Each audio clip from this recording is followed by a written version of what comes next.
সৃষ্টিকর্তা যখন যেভাবে যে পরিস্থিতিতে রাখেন সেভাবেই সবকিছু মানিয়ে নেওয়ার চেষ্টা করি। সিলিন্ডারের লাইন এখনো লাগানো হয় নাই, চুলাটার একটু সমস্যা হয়েছে। ইন্ডাকশন ওভেনেই রান্না করছি। রান্না করতে লাগছিলাম এমন সময় বিদ্যুৎ চলে গেছে। 40 মিনিট পরে বিদ্যুৎ আসলো, তখন আবার রান্না বসালাম। নমস্কার, আমি স্বপ্না। দেশ এবং দেশের বাইরে যে যেখান থেকে ভিডিওটি দেখছেন, আপনাদের সবাইকে অনেক অনেক শুভেচ্ছা। স্বপ্নাস ব্লগে সবার আমন্ত্রণ। প্রতিদিনের মতো নতুন একটি পর্ব সাজানোর প্রয়াস করছি। আমাদের ঘরোয়া কাজকর্ম, রান্নাবান্না, খাওয়া দাওয়া এসব বাস্তব চিত্রগুলি নিয়ে। আশা করছি আপনাদের সবার ভালো লাগবে। তাই অনুরোধ রইল পর্বটি প্রথম থেকে শেষ পর্যন্ত দেখুন। ঘুম থেকে উঠেই প্রথমে ঘর গোছানোর কাজ করছি। একটু পরে রান্নাঘরে যাব, কারণ পার্থ বের হবে 11টার দিকে। এত তাড়াতাড়ি রান্না করলে খাবারগুলো ঠান্ডা হয়ে যাবে, যাওয়ার আগ মুহূর্তে রান্না করে দেব। এই সুযোগে ঘরের কিছু কাজ সামলিয়ে নিচ্ছি।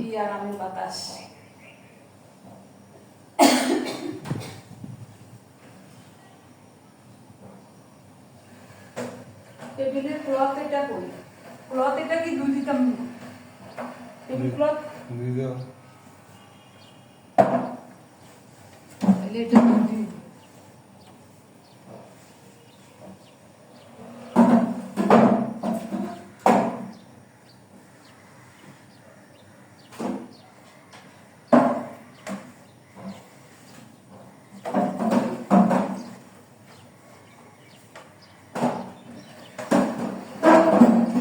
এদিকে আনো, এদিকে আনো, এদিকে দাও। এদিকে রাখো, আর রাখো, এখানে রাখো।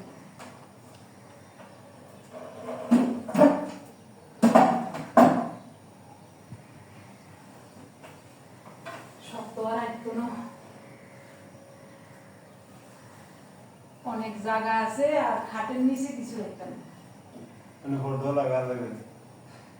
লাগালে ইয়ে করো, ওই ইগুন মতো হাবিগুন মতো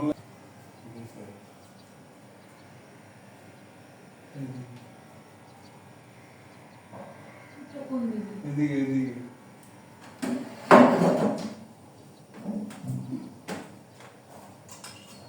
গতকালের ভিডিও দেখে আমার একজন প্রিয় মানুষ কমেন্টে লিখেছেন, তিনি লিখেছেন, দিদি আপনারা তো দেখছি মোটামুটি সচ্ছল পরিবারের মানুষ, তাহলে এত কাজ নিজে না করে কাজের সহযোগী একটা রাখলেই তো পারেন।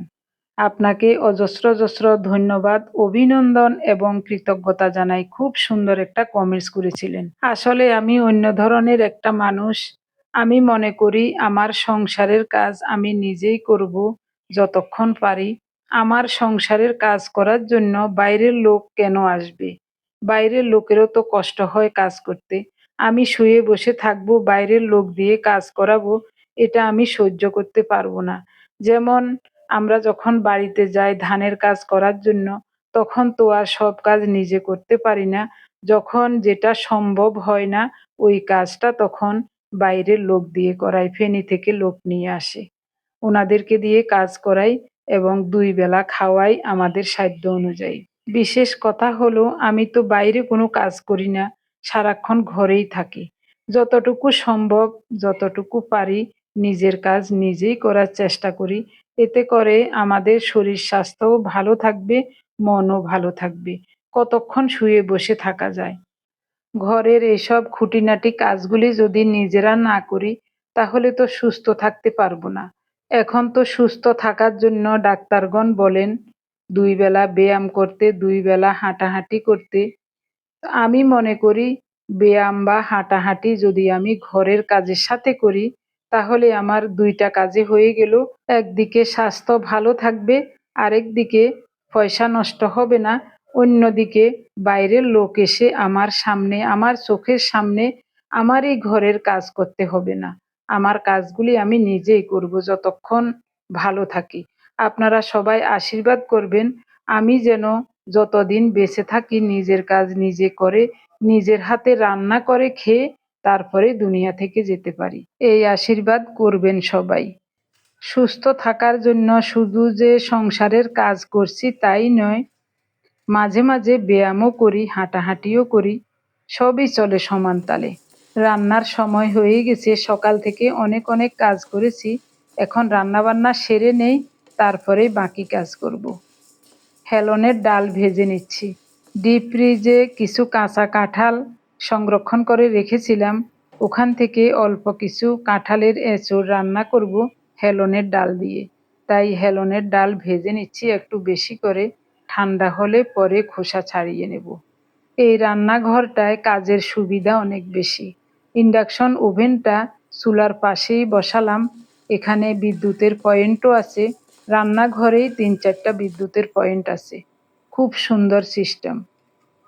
কড়াইটা পরিষ্কার করে ধুয়ে মুছে নিয়েছি, তারপরে সরিষার তেল দিলাম, পাবদা মাছে লবণ হলুদ সামান্য একটু সরিষার তেল মাখিয়ে মাছগুলো ভাজতে বসিয়ে দিয়েছি।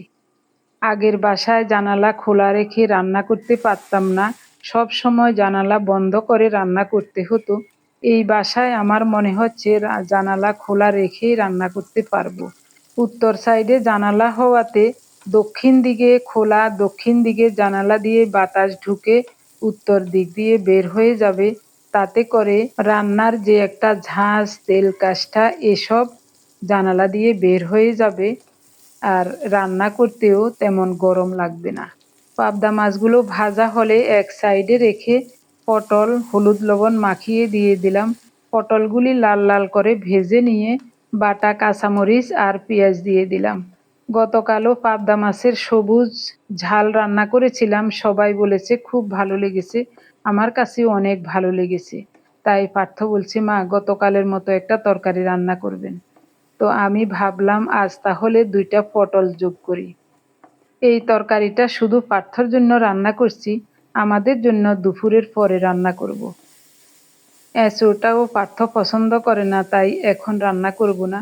ভাত হয়ে গেছে, আর মাছের তরকারিটা হয়ে গেলে ওকে খাবার দিয়ে দেব।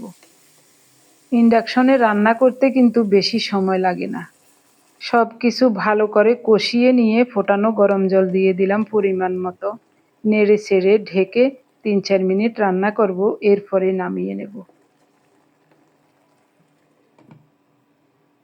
গেটের 2টা তালা আমাদেরকে বাড়িওয়ালারা 2টা চাবি দিয়েছে, আরো 4টা চাবি বানাতে হবে, চাবির জন্য রশিটা ফেললাম।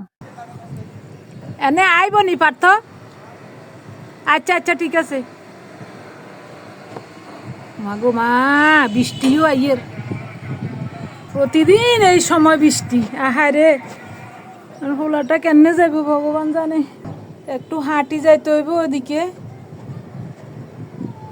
তারপর বাসের বড় রাস্তা, ওই রাস্তায় গেলে আবার বাস পাওয়া যাবে।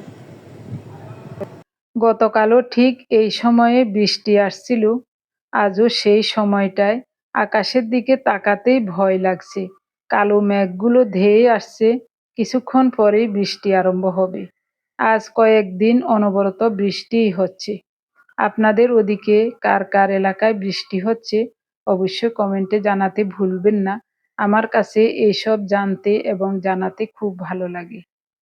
এরই মধ্যে অনেক অনেক সময় পার হয়ে গেল, এখন রান্না করতে আসলাম একেবারে শেষ বেলা, দিনের 4:15 বাজে। কাঁঠালের এঁচোড় রান্না হয়ে গেছে, ভিডিও করতে মনেও ছিল না, খুব তাড়াহুড়ো করে রান্না করছি। চিংড়ি মাছটা রান্না শুধু আপনাদের সাথে একটু শেয়ার করব। চিংড়ি মাছগুলো ছোট, শুধু লবণ দিয়ে ভাজতে বসিয়ে দিয়েছি, 1/2 চা চামচ হলুদ দিলাম, এরপরে নেড়ে চেড়ে মাছগুলো মোটামুটি লাল লাল করে ভাজা হলে এখন দিয়ে দেব কাঁচামরিচ আর পেঁয়াজ বাটা। এই বাসায় আসার পর থেকে পাটায় কিছু বাটতে হচ্ছে না, সব ব্লেন্ড করে নিচ্ছি। রান্নাঘরে সব ধরনের সুবিধা আছে, রান্না করতেও অনেক ভালো লাগে, অল্প সময়ে সব কাজগুলো গুছিয়ে নিতে পারি। নারিকেলের দুধ, কোল্ড প্রেস কোকোনাট অয়েল তৈরির জন্য নারিকেল প্রসেস করে রেখেছিলাম, অয়েলটা উঠিয়ে ওই দুধটা ঢেলে দিচ্ছি। 2 গ্লাসে রেখেছিলাম, সব দুধটুকু দিয়ে দেব। ঢাকা দিয়ে 2-3 মিনিট রান্না করব, এরপর ঢাকা উঠিয়ে আরও 2-1 মিনিট রান্না করে তারপরে নামিয়ে নেব। ঝোলটা আর বেশি কমাবো না, এরকমই থাক, ঠান্ডা হলে জমে যাবে। চিংড়ি মাছ দিয়ে নারিকেলের মালাইকারি রান্না করলে ঝোল একটু মাখো মাখো অবস্থায় নামালেও ঠান্ডা হলে ওটা শুকিয়ে যায়। কাঁঠালের এঁচোড়টা দেখুন কত সুন্দর লাগছে দেখতে। রান্না শেষ, এখন আমাদের খাওয়া দাওয়ার পালা। ভাত ঠান্ডা, তরকারি গরম। সোফাগুলি বসাইলাম আর এদিকে ডাইনিং টেবিলটা ফিট করলাম। আমরা এখন ভাত খাবো। হাঁড়ি পাতিল সব নিয়ে আসছি এখানে। একেবারে জানালার ধারে টেবিলটা বসালাম। খুব সুন্দর হাওয়া, ঠান্ডাও লাগবে, খেতে অনেক ভালো লাগবে। বিদ্যুৎ না থাকলেও কোনো সমস্যা নেই, তবে বিদ্যুৎ আছে। এই রুমে লাইট নাই, তারপরেও আলো আছে প্রচুর।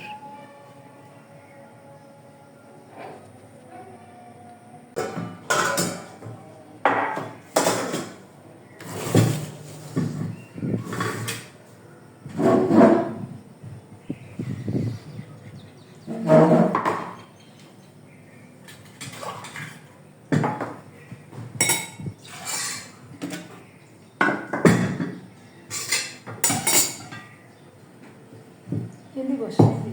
টিস্যু পেপার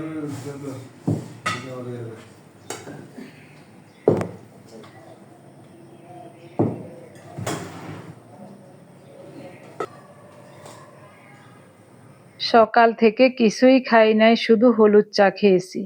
তারপরেও ক্ষুধায় তেমন কাতর হচ্ছি না, তবে খাওয়ার সময় তৃপ্তিমতো খেতে পারবো আশা করি। এই রুমে তো লাইট নেই কেন? না, আলো আছে তো ভালো। ভালো আছে। দেখা যাননি কি জানি, দেখা যান মনে হয়। কাঁঠালের এঁচোড়, ওই যে ফ্রিজে ইয়ে করে রাখছিলাম, ভাপায় রাখছিলাম, বাড়ি থেকে আনা কাঁচা কাঁঠাল, ওইটা রান্না করছি আজকে অল্প একটু। পার্থ খাইবো না, আমরাই খেয়ে নিই।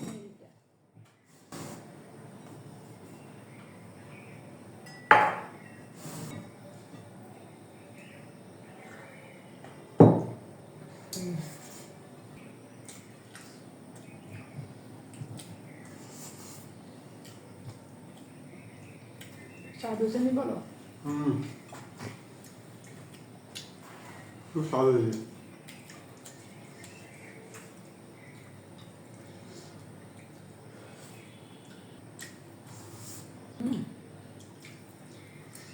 কি চমৎকার গো!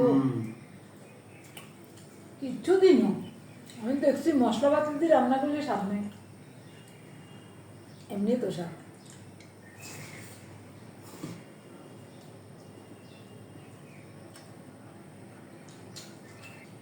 ভালো আছে। আরো 3 দিন খেতে হয়। তো খাই দিল, খাই দিত। অল্প অল্প করে রান্না করুন।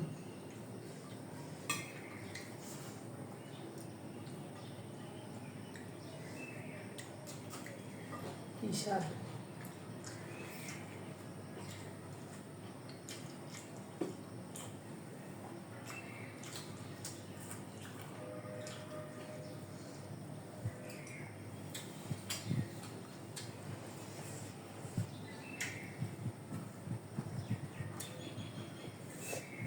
ভাতগুলি যদি গরম হইতো আরো দারুণ লাগতো খেতে।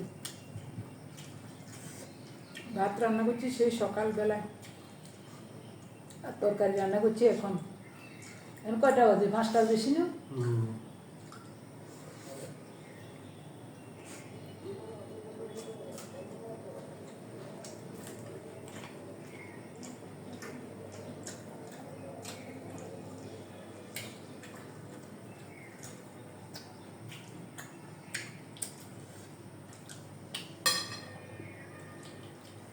আমাদের জায়গাটা দেখা যাবে।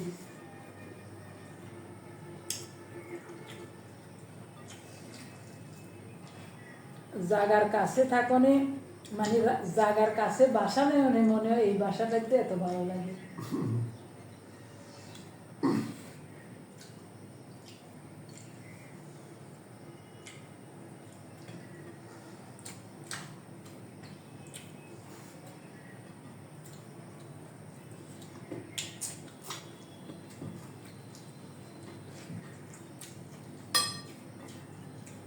বাসাটাও খুব সুন্দর, একেবারে মনের মতো।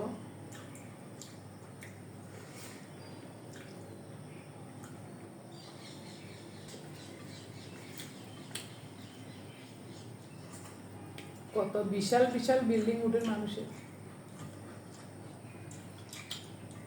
আমাদের মনে হয় জীবনেও হবে না।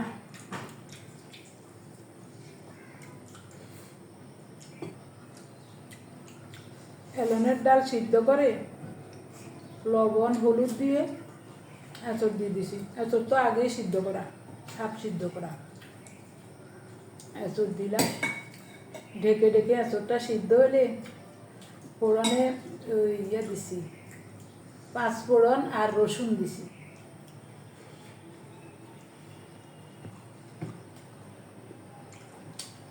কয়েকটা কাঁচামরিচ কাটি দিছি, বাস।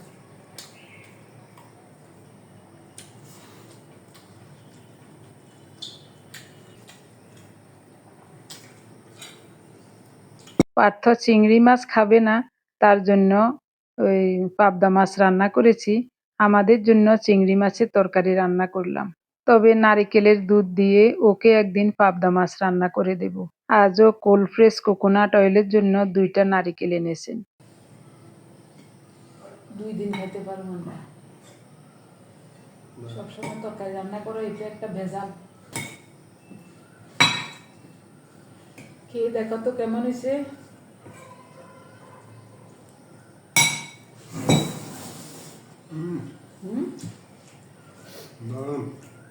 দারুণ।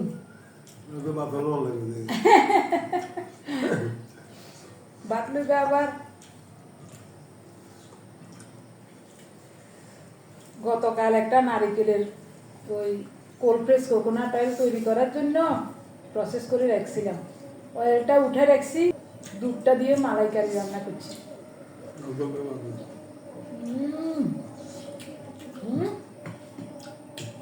কি চমৎকার।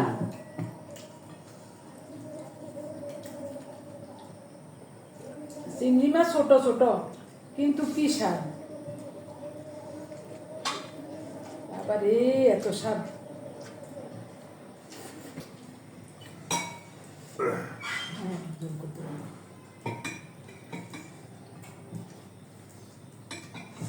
তিন চারটা কাঁচামরিচ আর বড় 2টা পেঁয়াজ ব্লেন্ড করে দিছি। রান্না একেবারে সহজ। এই বাসাতে আসার পর থেকে রান্না করতে কি সুবিধা লাগে। রান্না করে ওই ব্লেন্ড করা যায়, তারপরে ওখানে সব কিছু ব্যবস্থা আছে। ওই ইন্ডাকশন ওভেনে রান্না করিয়ে সব ব্যবস্থা আছে রান্নাঘরের ভিতরে। এই কারণে খুব ভালো লাগে রান্না করতে।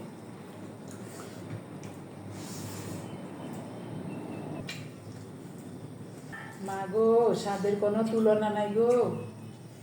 এত স্বাদ কেমনি হলো গো।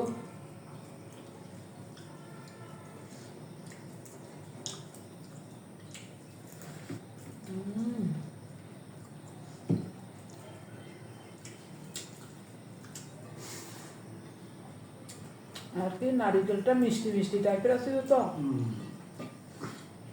দেখো না কি মিষ্টি মিষ্টি। এই কারণে তরকারিটা এত স্বাদ লাগে খাইতে। খাওয়ার পরে দেখাবো আপনাদের আমাদের জায়গাটা, এখান থেকে দেখা যায়। ওই জায়গাটা দেখাবো আপনাদের।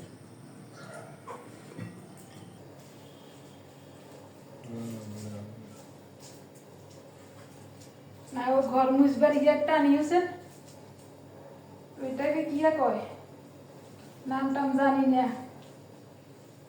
হাতলালাই এটা।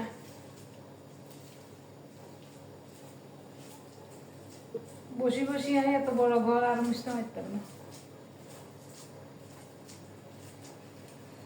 আমার প্রিয় ভাই বোন বন্ধু স্বজন, আপনি যদি এই প্রথম আমাদের ভিডিওটি দেখে থাকেন, সম্পূর্ণ পর্বটি দেখার পর যদি একটুও ভালো লাগে, আমার অনুরোধ রইল চ্যানেলটি সাবস্ক্রাইব করে আপনার মূল্যবান মন্তব্যটি লিখে জানাবেন।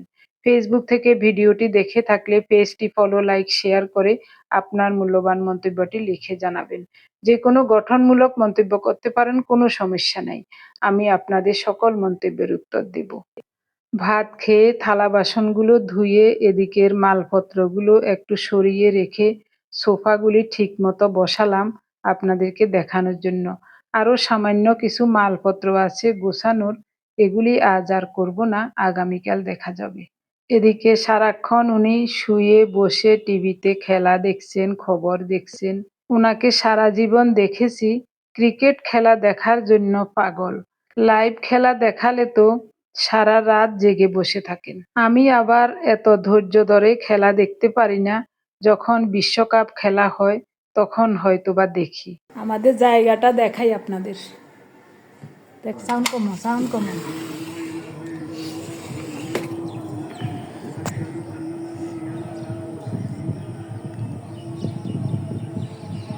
জল জমে আছে, বৃষ্টির জল জমে আছে ওই রাস্তার ওই পাশে। এই বৃষ্টির জল জমে আছে এই জায়গায়, এটা আমাদের।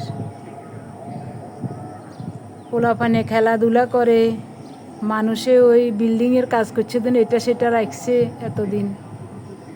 এখন ওই গতকাল পরশু আজকের 3 দিনের বৃষ্টিতে ওই জল টানে না, জল জমে গেছে একেবারে কাছে। জায়গার কাছে আসাতে মনে হয় এই বাসাটাতে অনেক ভালো লাগে।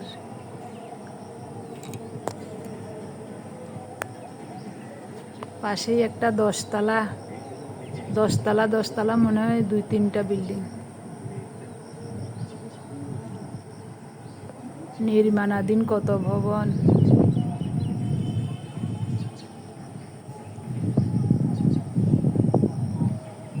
দক্ষিণের জানালা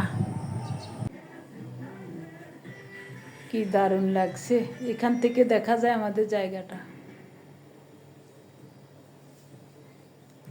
এখন সন্ধ্যা পার হয়ে গেছে, উনি একটু বাইরে গেছেন ছাবি বানানোর জন্য। সারাদিনের পরিশ্রমের পর মোটামুটি সব কিছু গুছিয়ে নিয়েছি। সোফার ফোমের উপর একটা বিছানা চাদর কেটে এই নিচের অংশে দিয়েছি, কারণ উনি সবসময় এখানে থাকে, শুই টিভি দেখব। ওই সোফার নিচের এই ফোমগুলি ময়লা হয়ে যাবে, এই কারণে আমি পুরানো কাপড় দিয়ে এরকম মোড়াই দিছি। ওদিকে ডাইনিং টেবিল, লাইট নাই, লাইট এখনও লাগানো হয় নাই। জুতার আলনাটা এখানে রাখবো না, জুতার বক্স এটা। সিঁড়িতে টাইলস করবে, এই কারণে বাইরে রাখি নাই। টাইলসের পরে জুতার বাক্স এটা বাইরে রাখবো। আর ধোয়ার জন্য কাপড় চোপড় বালতিতে জমা রেখেছি, অনেক কিছু এখানে। বিছানা চাদর, বালিশের কভার, এই সেই অনেক কিছু। এটাও মোটামুটি গুছাইছি। ওদিকে একটা পর্দা দিছি, এদিকে 2টা দিছি। আপনারা যারা সব সময় আমাদের ভিডিওগুলি দেখেন আপনারা তো জানেন পর্দাগুলি আমি নিজেই সেলাই করেছি। আলমারিটা এদিকে সিংহাসন রাখবো না, সিংহাসনটা ওইদিকে নিয়ে যাব। ডাইনিং রুমটা অনেক বড় আছে, ঠাকুরের সিংহাসনটা ওখানে রাখবো। বৃহস্পতিবার দিন ঘট বসাবো, সিংহাসনটা তখন ওখানে নিয়ে যাব। তো এটা সিংহাসনটাকে ভালো করে ধুইয়ে শুকিয়ে তারপর ওই জায়গা মতো রাখবো। এখন আপাতত এখানে রাখলাম। আরও কিছু আছে, কম্পিউটারের টেবিলটা ভেঙে একেবারে একাকার করে দিছে। এটা মনে হয় আর ঠিক হবে না।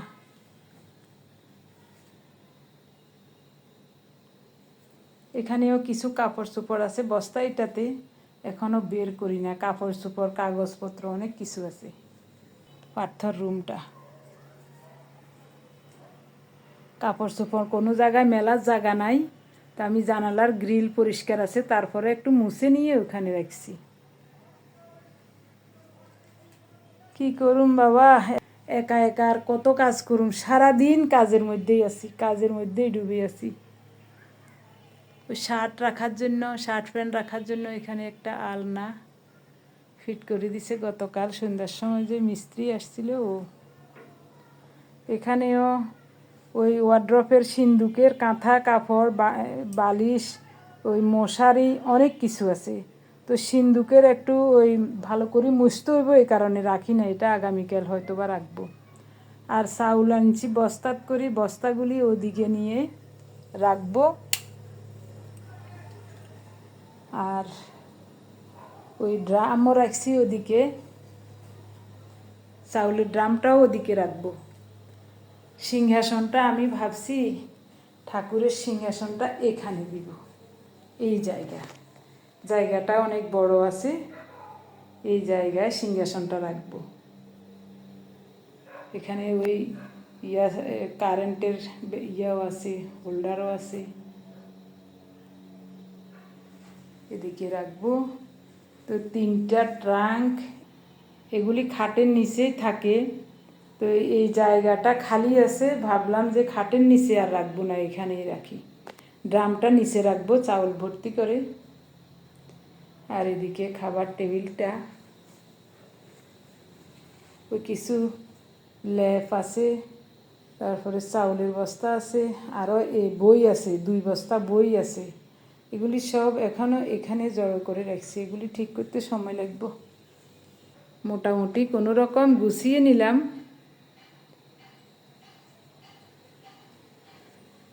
গতকাল 2বার ঘরটা মুছলাম, আজকে একবারও মুছি নেই। এখন আমি বসে বসে আমার মোবাইলের কাজ আছে, ওই কাজগুলি করব। সবাইকে অজস্র অজস্র ধন্যবাদ জানিয়ে ভিডিওটি এখানেই শেষ করব। দেখা হবে আগামী পর্বে।